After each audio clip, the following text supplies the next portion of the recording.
lahat. No? Magandang gabi. Konting ano lang, tutorial, no? So, live tayo ngayon. Shoutout sa lahat ng mga nasa biyahe. Ingat kayo. Meron kasi akong narinig na teaching is about yung sa pag nag-skid ang isang sasakyan. Isa sa mga yung kasi siguro mga mga ilang pieces ko na narinig, 3 pieces na.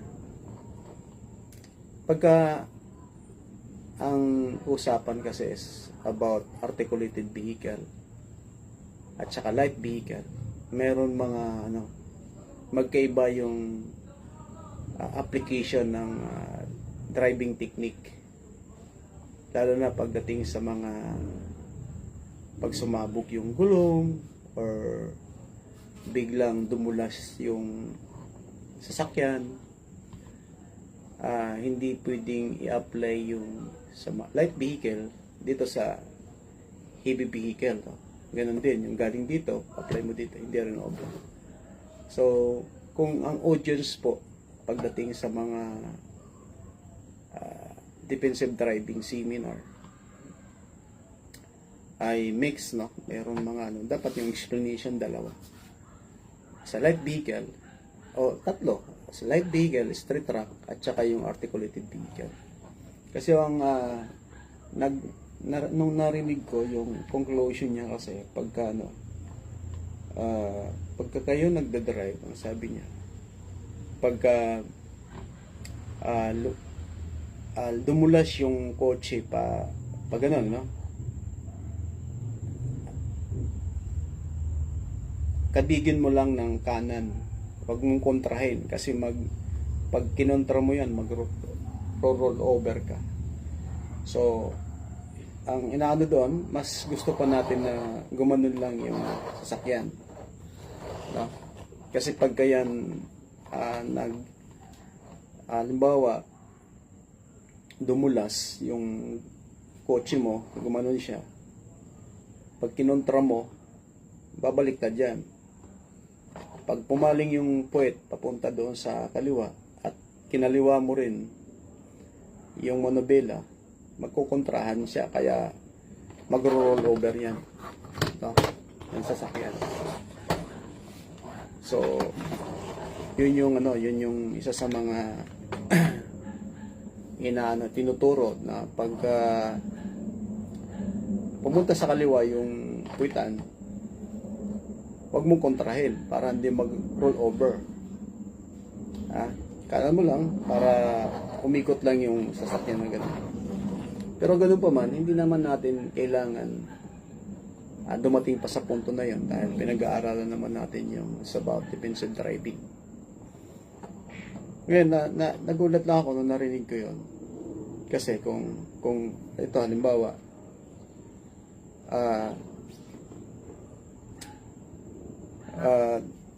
humidity siya ng ganun,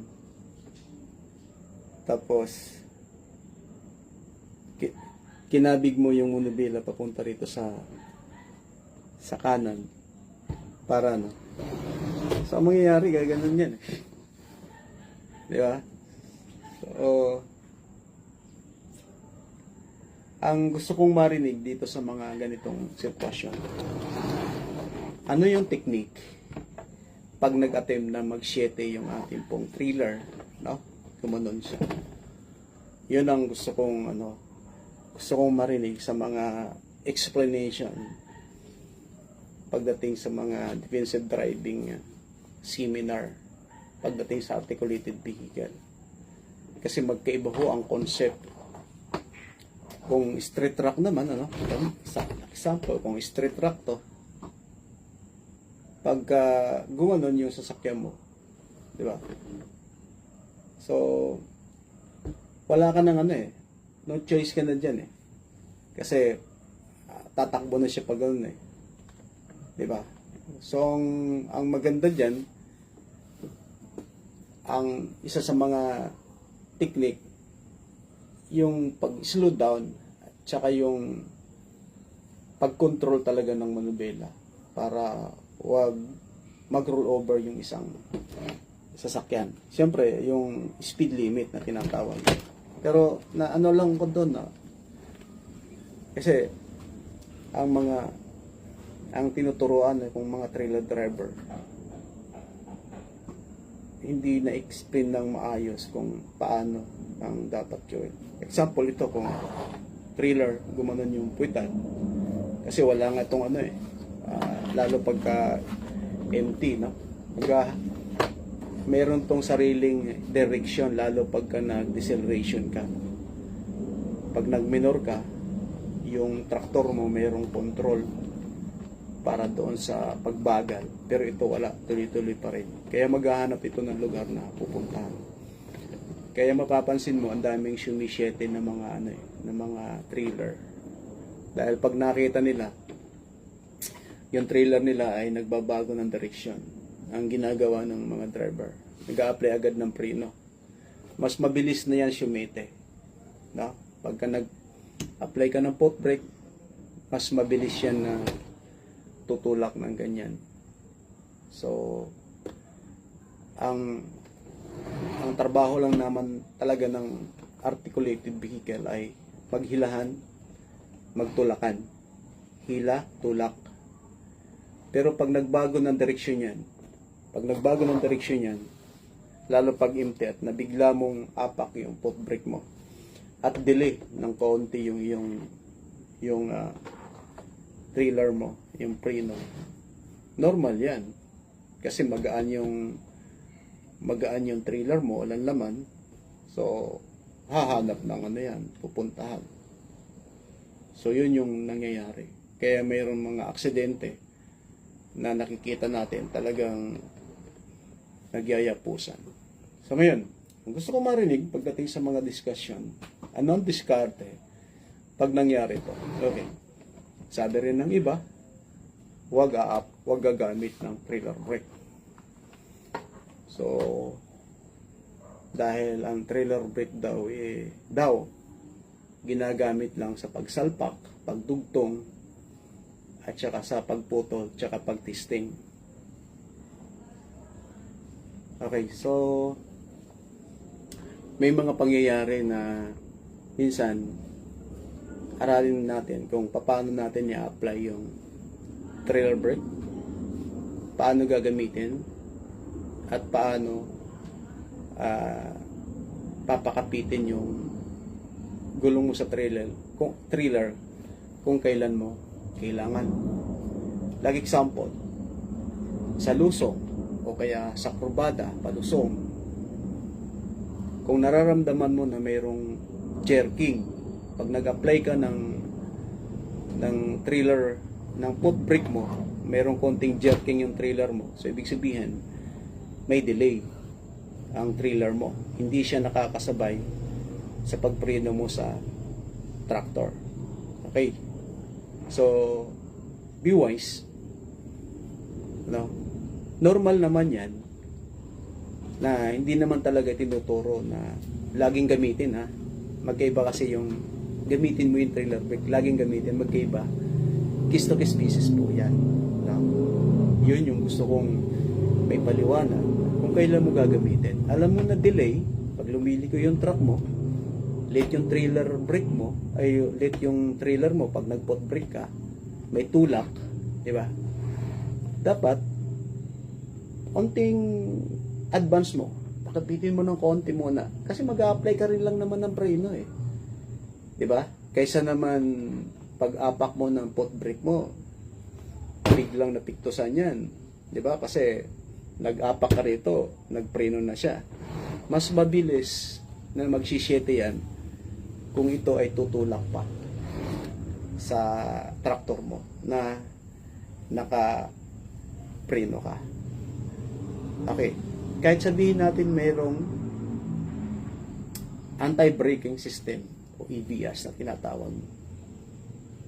Depende pa rin yung sa speed. No? Depende pa rin yung sa adjustment ng mga preno po natin. Kaya nagulat ako doon, ano? Sinasabi ko lang na yung pagdadrive dito, kung sakaling mayroong problema, hindi ho natin pwedeng i-apply dito. Yung driving mo dito, hindi mo rin dito pwedeng i-apply in case of emergency. Kasi magkaiba po. Kasi ito nga ay bumabali. Kasi 5-volt pin lang po yan. Kaya ho, kung medyo nakaganon yung truck mo, lumiliko ka, pag yan, pinitik mo ang preno, gaganon agad yan.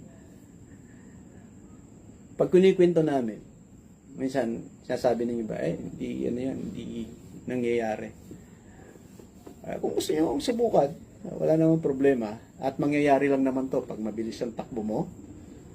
Mga kurbada, walang laman, basa yung kalsada, o kaya meron tumapon na diesel o langis sa kalsada, mangyayari lang po yun. No? Kasi minsan, kaya nga yung iba ayaw nilang umatid ng mga seminar kasi yung galing nila yun na yun, kumbaga nakapag-drive na sila. Ang training ho, hindi ho ang pinag-aaralan po dito, technical driving, no? Kung paano makakakuha tayo ng iba't ibang ideya sa ligtas sa pagmamaneho in case of emergency. Ano yung dapat? Yung mga iba nagmumotor. Ako, pag nagmumotor ako, pag nakakita ako ng basang kalsada, ang iniisip ko baka diesel or langis. Or, siyempre, ang pinakahuli, tubig. Siyempre, pagka langis yan, o kaya diesel, talagang, kahit hindi ka mag-apply ng preno yan, sisimplang ka dyan. Mabago mo lang yung direction lang ng gulong mo sa unahan. Hagis na agad yan. Kasi hahanap yung motor mo sa position ng bigat, kung saan siya mas mabigat, doon siya titilapon. No? Hindi mo na kailangan mag-apply pa ng preno para sumimplang pagbasa ang kalsada or basa ng diesel or langis. So, ang ibig kong sabihin dito, no?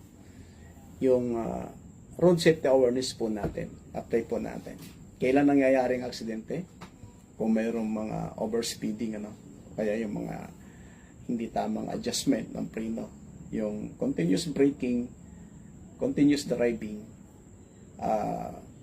may mga tinatawag tayo na bawat aksidente ay mayroong nakakapag-contribute yan sa kabuuan ng isang biyahe sa iyong sasakyan. Kaya ko lang naman po yun, nagulat kasi ako, sabi niya, pagka ikaw ay, halimbawa, pumaling yung puwitan mo sa kaliwa, kabigin mo muna bila sa kanan. Okay. Kung kotse, pwede. Pag kotse, para mag-roll over lang, para umikot lang, pagka umitsa yan palikod, kasi hindi naman natin, pagkabig mo ng kanan, iikot lang siya. Okay. Parehas naman aksidente yung pinag-uusapan natin. So, anong gusto mo? Umikot na yung sasakyan mo na nakatayo ka? O pagpaling ng puwitan ng kotse mo, kabigin mo yung manubila mo sa kaliwa. Pag kinabig mo yan, gaganon yung sasakyan. Mag-roll over. So, kung makikita mo yung mga ibang mga sasakyan, kaya sila gumugulong. Again, overspeeding pa rin.